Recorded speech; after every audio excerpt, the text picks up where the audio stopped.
51 സങ്കീർത്തനം. ദൈവമേ, നിന്റെ ദയയ്ക്ക് തക്കവണ്ണം എന്നോട് കൃപയുണ്ടാകണമേ. നിന്റെ കരുണയുടെ ബഹുത്വപ്രകാരം എൻ്റെ ലംഘനങ്ങളെ മായ്ച്ചു കളയണമേ. എന്നെ നന്നായി കഴുകി എൻ്റെ അകൃത്യം പോക്കണമേ. എൻ്റെ പാപം നീക്കി എന്നെ വെടിപ്പാക്കണമേ. എൻ്റെ ലംഘനങ്ങളെ ഞാൻ അറിയുന്നു, എൻ്റെ പാപം എപ്പോഴും എൻ്റെ മുമ്പിലിരിക്കുന്നു. നിന്നോട് തന്നെ ഞാൻ പാപം ചെയ്തു, നിനക്ക് അനിഷ്ടമായുള്ളത് ഞാൻ ചെയ്തിരിക്കുന്നു.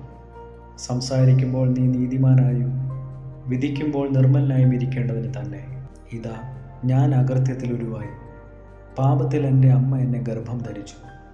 അന്തർഭാഗത്തിലെ സത്യമല്ലോ നീ ഇച്ഛിക്കുന്നത്, അന്തരംഗത്തിൽ എന്നെ ജ്ഞാനം ഗ്രഹിപ്പിക്കണമേ. ഞാൻ നിർമ്മലനാകേണ്ടതിന് ഈസോപ്പ് കൊണ്ട് എന്നെ ശുദ്ധീകരിക്കണമേ. ഞാൻ ഹിമത്തേക്കാൾ വെളുക്കേണ്ടതിന് എന്നെ കഴുകണമേ. സന്തോഷവും ആനന്ദവും എന്നെ കേൾക്കുമാറാക്കണമേ. നീയൊടിച്ച അസ്ഥികൾ ഉല്ലസിക്കട്ടെ. എൻ്റെ പാപങ്ങളെ കാണാതെ വണ്ണം നിന്റെ മുഖം മറയ്ക്കണമേ. എൻ്റെ അകൃത്യങ്ങളെയൊക്കെയും മായ്ച്ചു കളയണമേ. ദൈവമേ, നിർമ്മലമായ ഒരു ഹൃദയം എന്നിൽ സൃഷ്ടിച്ച് സ്ഥിരമായ ഒരു ആത്മാവിനെ എന്നിൽ പുതുക്കണമേ. നിന്റെ സന്നിധിയിൽ നിന്ന് എന്നെ തള്ളിക്കളയരുതേ. നിന്റെ പരിശുദ്ധാത്മാവിനെ എന്നിൽ നിന്ന് എടുക്കുകയും പറ്റതേ.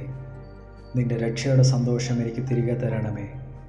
മനസ്സൊരുക്കമുള്ള ആത്മാവിനാൽ എന്നെ താങ്ങണമേ. അപ്പോൾ ഞാൻ അതിക്രമക്കാരോട് നിന്റെ വഴികളെ ഉപദേശിക്കും. പാപികൾ നിങ്കലേക്ക് മനം തിരിയും. എൻ്റെ രക്ഷയുടെ ദൈവമായ ദൈവമേ, രക്തപാതകത്തിൽ നിന്ന് എന്നെ വിടുവിക്കണമേ. എന്നാൽ എൻ്റെ നാവ് നിന്റെ നീതിയെ ഘോഷിക്കും. കർത്താവേ, എൻ്റെ അധരങ്ങളെ തുറക്കണമേ. എന്നാൽ എൻ്റെ വായ നിന്റെ സ്തുതിയെ വർണ്ണിക്കും. ഹനനയാഗം നീ ഇച്ഛിക്കുന്നില്ല, അല്ലെങ്കിൽ ഞാൻ അർപ്പിക്കുമായിരുന്നു. ഹോമയാഗത്തിൽ നിനക്ക് പ്രസാദവുമില്ല. ദൈവത്തിൻ്റെ ഹനനയാഗങ്ങൾ തകർന്നിരിക്കുന്ന മനസ്സ്, തകർന്നു നുറുങ്ങിയുമിരിക്കുന്ന ഹൃദയത്തെ ദൈവമേ നീ നിരസിക്കുകയില്ല. നിന്റെ പ്രസാദപ്രകാരം സിയോനോട് നന്മ ചെയ്യണമേ. യെരുശലേമിൻ്റെ മതിലുകളെ പണിയണമേ. അപ്പോൾ നീ നീതിയാഗങ്ങളിലും ഹോമയാഗങ്ങളിലും സർവാംഗ ഹോമയാഗങ്ങളിലും പ്രസാദിക്കും.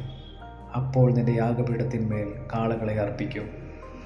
ഈ വായിച്ച തിരുവചന ഭാഗങ്ങളാൽ ദൈവം നമ്മെ ഇവരെയും അനുഗ്രഹിക്കുമാറാകട്ടെ.